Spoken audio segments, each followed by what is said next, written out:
Welcome back to the library, dear wanderers.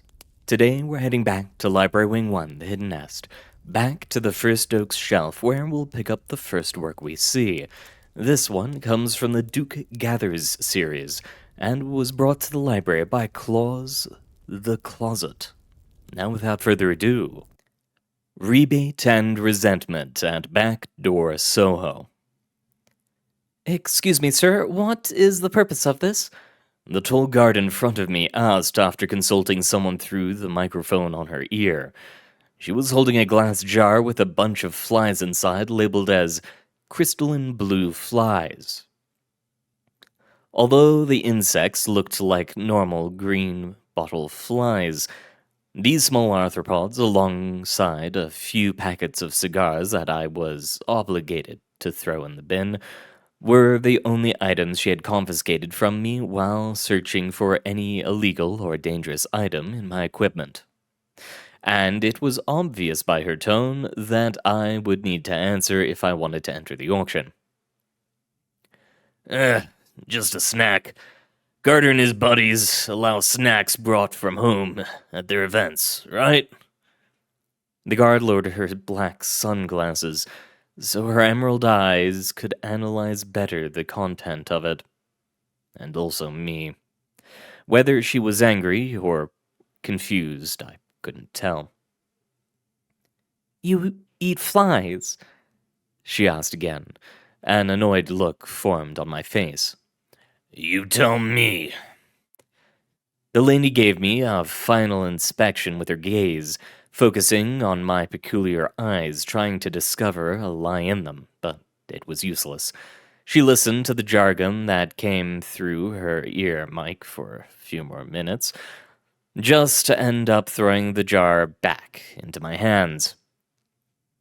It seemed that chameleons weren't a very common sight in Manhattan, although I can't blame her.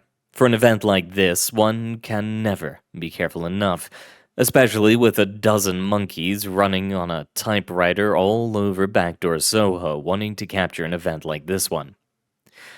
While putting the object back into my bag, I saw again the sign over my head, with luminous and elegant lights and words aggressively shouting at everyone its message. Marshall, Carter, and Dark present first time ever auction at Backdoor SoHo with press. Come and get some of the best anomalous crafts and items created by the best artists around the world. Depending on who you asked, the meaning of those words would differ a lot. Most of the answers would be alongside the lines of opportunity, money, fame, etc., but to me, it only meant hatred. Hatred towards Erwin Nifs and his group of mononeural editors. MC&D need no introduction from me. The largest sellers and buyers in the anomalous world, buying and selling everything one might think of. Food, clothes, weapons, art, objects, species, sentient creatures, you name it. Their catalog is endless, and you can see that at their auctions. A big-ass meringue of rich people fighting and screaming price numbers over some of the weirdest yet most fascinating anomalous items one can acquire. Unfortunately, press isn't allowed there, and no reporter or newspaper was able to successfully sneak past them, so you can imagine how big of a deal it was at Planethea Press when they announced a week ago that their auction would occur at a Backdoor SoHo, and that, for the first time, press would be allowed inside. And that should be a dream to cover, especially for a reptile like me, right? Except it wasn't. Tell your bug friend that you two are free to enter now. I'm expecting you and the rest of these clowns to behave like adults at an adult event tonight. The guard gave me that final warning, while she started to look at my new partner along with me. Yeah, well, I wouldn't be too optimistic if I were you. Not that far away, next to a crowded guests line, there was a peculiar human sized arthropod standing out, probably not because of any good reason. Erlek, Planethesia's favorite reporter, was chatting and laughing with what seemed like a normal person whose head was a fishbowl full of water, while I had to pass all of our equipment through security. They were annoying all the impatient people nearby, but luckily for them, Relek noticed my gestures and said goodbye to the bowl person. So, yeah, Relek was my partner, or should I say babysitter? Because that was pretty much his only job here.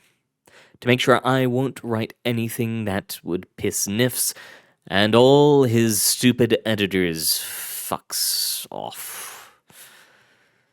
As if peer censorship wasn't enough, I would have to share my name with this mantis sellout. My report on the final tour must have hurt his fragile, dramatic soul a lot. Aisha told me on coffee break that he couldn't even finish reading it before he started feeling dizzy. So, anything the guards told ya or inspected from us that I should know? Yeah, got told the same as everyone. That we need to follow the strippers rule. We can look all we want, but not touch. Well, duh. That's obvious. I mean, something that's particular from this event. I stared at his ugly, smug face and continued talking while trying not to sound too tired. Apparently, they don't want us to take good photos of the items because all the press is at the back behind the regular folk. But that shouldn't be a problem since we don't have a cameraman. Yeah, poor Carrick. Apparently, an accident occurred on the road from Andromeda to the Milky Way, and she won't be able to arrive in time. What a shame. Hmm? A silence formed between us as we stepped inside, and a million lights blinded our eyes. We found ourselves in a long hall with a typically overused red carpet that all the people were taking advantage of to have photos pretending to be someone talented and not just daddy's spoiled child. Along the walls, there were some signs talking about some stupid shit like the story of the first anomalous auction and other nonsense that was there only to distract you from the insufferable first class nearby. So, Duke, Relax's mandibles clicked, making a high-pitched, raspy voice that didn't match his looks at all. I was thinking we should discuss how we should approach this, you know? Well, I normally work alone, but I tend to focus mostly on people and their actions, and the significance of the event, not only to them, but to our Yeah, that sounds good, but what if you try to focus on the real event this time? Don't you think? Like, people don't need more bitterness in their life, you get what I mean? For a few seconds, I stayed silent, trying not to scream. This was already being more painful than what I expected, and on top of that, I had no cigars on me, because that stupid guard. Having to endure this smug sellout who had the permission from Erwin to lecture me however he wanted to was a personified hell. Hey, I even searched for a few positive keywords that can help you to focus the main topic. I know very well how hard it's for you to be positive, but I bet you'll get the hang of it in no time. Relax, don't worry, I know how to write for children. That was my first job, actually. Oh, wait, really? You used to write for children? Verlac asked. One could see the curiosity in his eyes miles away, even behind the new purple glasses he bought just for this event. Yeah, although I didn't last long. But hey, mistakes were learnt that day. And I promise I'm gonna be a good boy and say only the best things one can imagine about MC&D and their auction. Just do the same, and once we finish, we read our notes and discuss whatever we have to discuss. Wait, just like that? You won't complain, throw me a cup of coffee, or shout like a deranged iguana? Wow, and I was thinking this would end as a mess, Relek exclaimed. He even looked a bit shocked. He probably wouldn't believe I gave up on my morals and ideals so easily, but truth be told, this was going to be my last report for the Planethea Press. Those idiots already showed me their true colors, and that, coming from a chameleon, should say a lot. And I knew that if I didn't do as said, I would be in more trouble this time. Relek, we are doing journalism, not a bypass. No one will die if it goes wrong. Well, no one except for us. Relek said, laughing, like it was a joke. But to me, it didn't seem like one. Especially because he said us, which I found oddly enough. Before I was able to say anything else, we entered the main room, where dozens of people were waiting for the auction to start, along with a big horde of journalists, just taking pictures of everything, including the potential buyers. Me and Relek just sat in our seats, while a sigh left my mouth. This was gonna be a long night for me, but hey, at least I would be able to see a few decent art pieces by Are We Cool Yet, and some other interesting stuff to write down and remember. I didn't think that even in any of my worst nightmares I expected an auction this boring. Is this really everything? I expected cursed items, unique and beautiful, not this crap that it takes me an hour to find. I expected each item to have a fight to death, and for the winner to have a big audience roar his name. Hell, those TV shows where an alligator and a monitor lizard fight over the insides of a storage locker are better than this crap. No wonder MC&D never allowed the press here. On top of that, the food here is horrible. How can someone fuck up ants with chocolate? Seriously, it's not that hard. And the booze is mediocre at best, though some dudes were already too drunk to even bid correctly. It's been almost 2 hours, and the only memorable thing was reading that Relic referred an epic battle between two seal lovers for a unique and beautiful anemone, which possesses the ability to sing the songs of the fallen sailors it witnessed.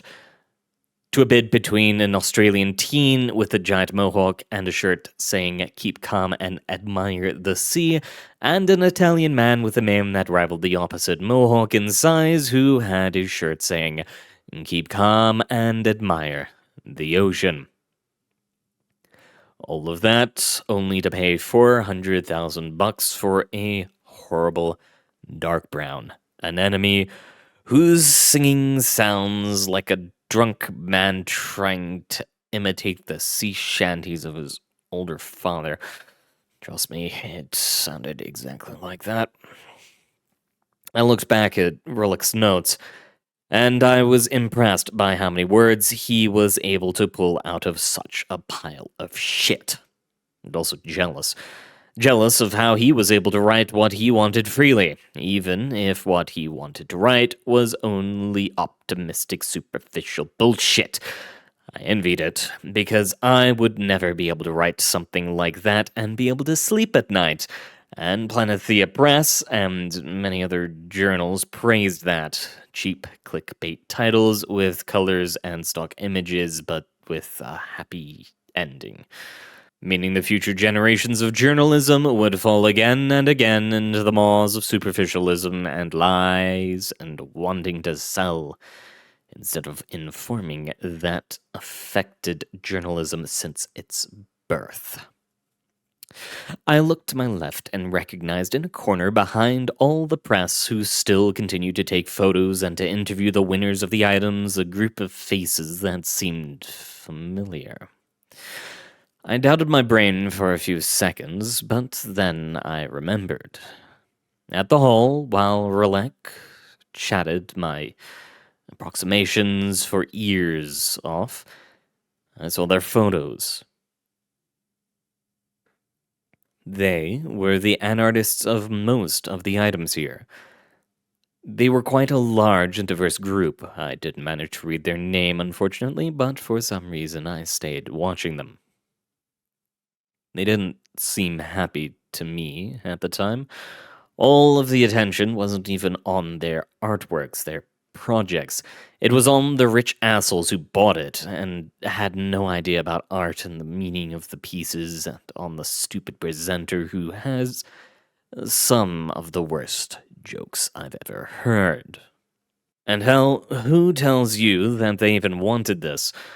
What an artist craves the most is for their art to be seen by everyone, not by an old, fat oil owner while masturbating to himself. I looked back in frustration at my almost blank notes, barely adorned with the doodles of a few of the people and random bugs, and with this writing, and got even more frustrated. I grabbed my bag and started searching for something, anything that could help me distract myself from this idiotic auction. And while trying to not make a mess around me, I found something solid and big. When I took it out of the bag, I realized it was the jar of flies that the guard had asked me about. The crystalline blue flies.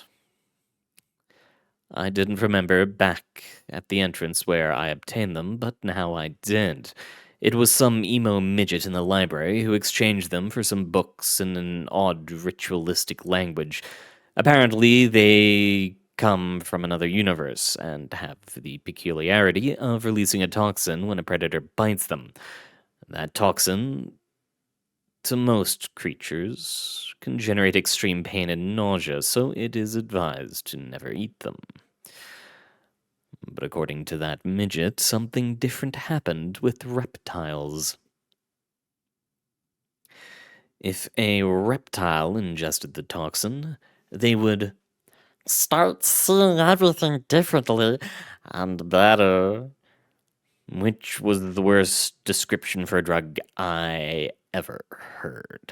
But that was how that emo described it, and at the time I believed him.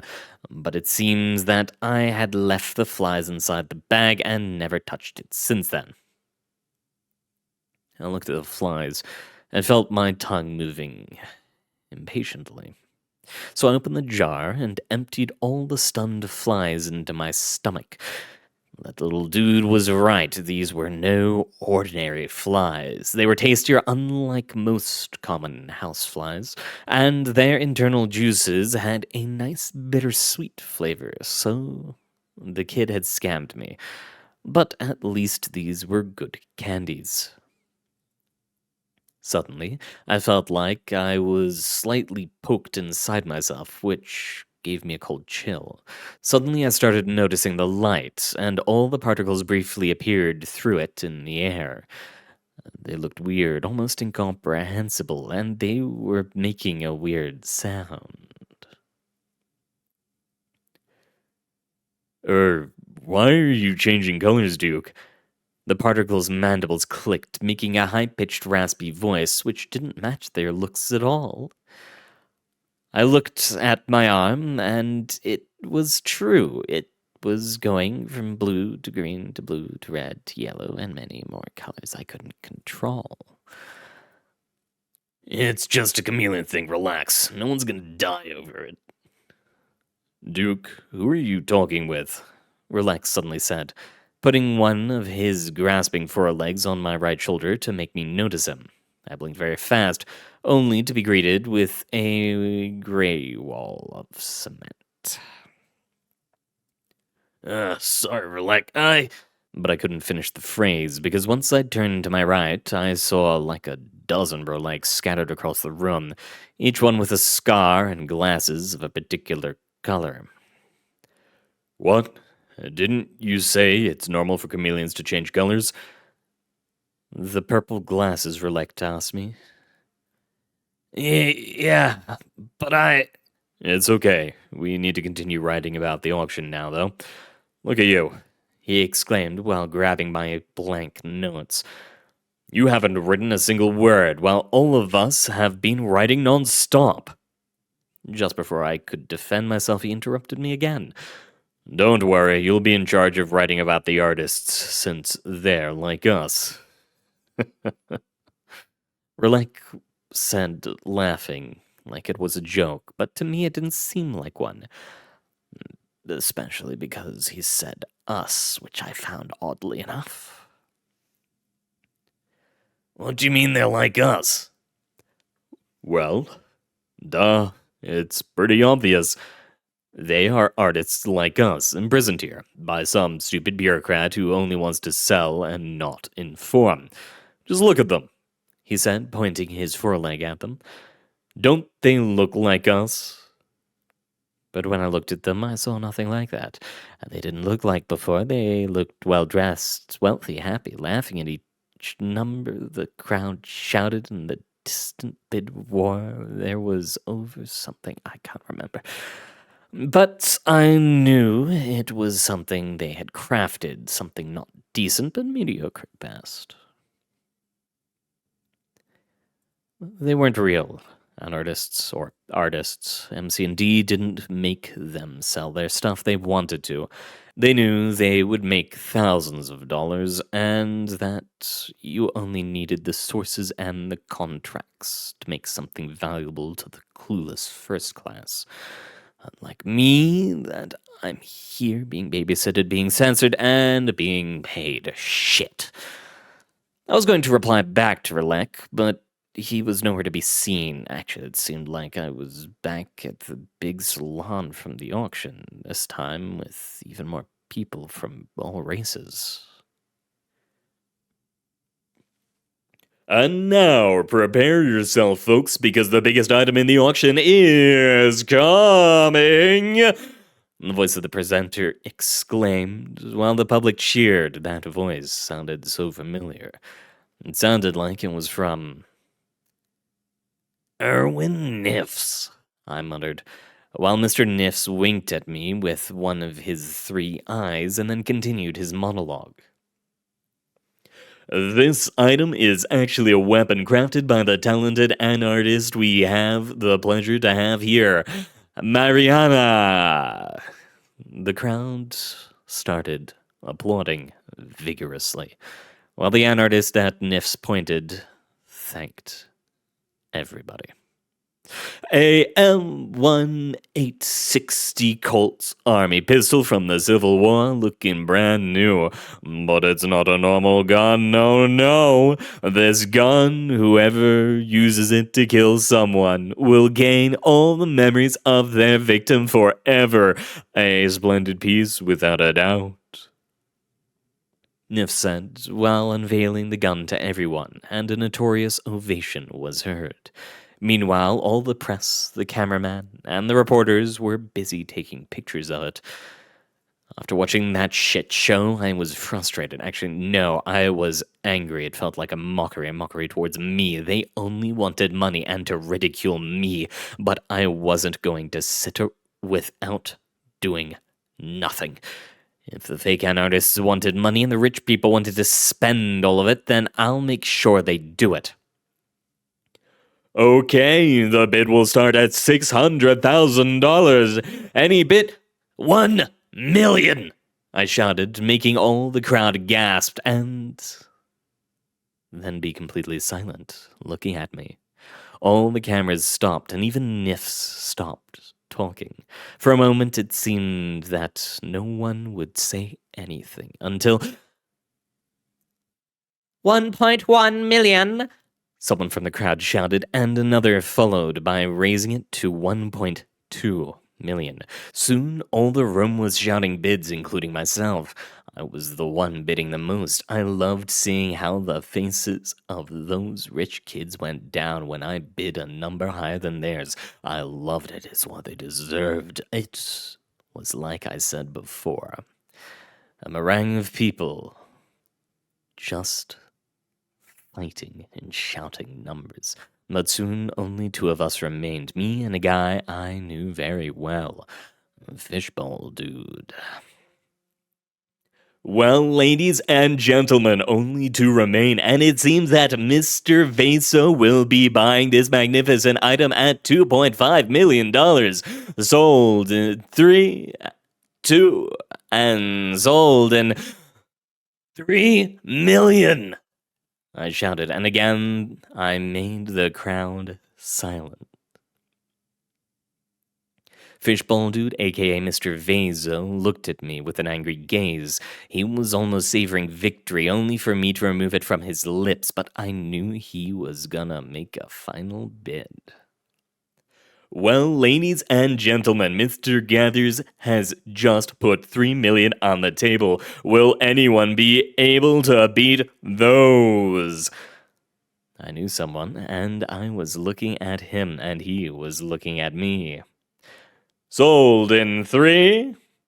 I know you want this. Duke, said Mr. Vaso, continuing his angry stare. 2. Just shout the number. Duke. 1. Do it.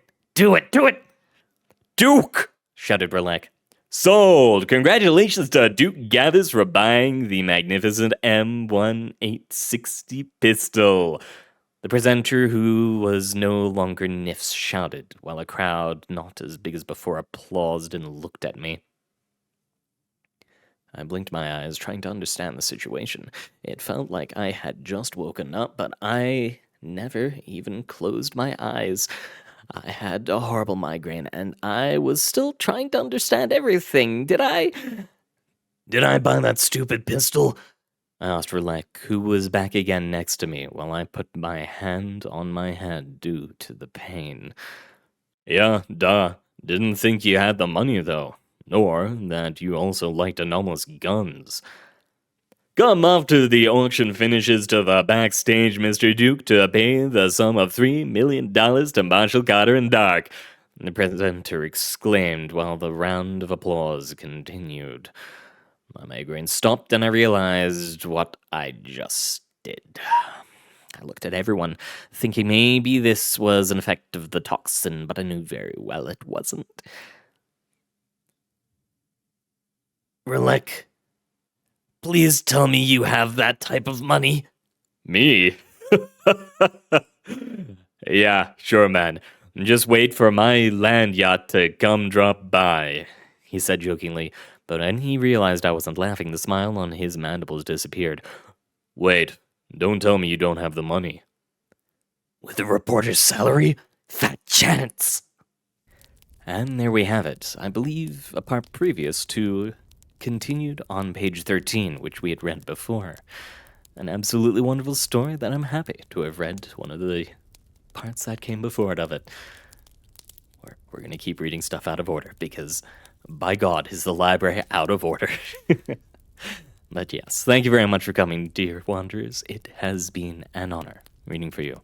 Good luck out there, and I hope to see you all next time.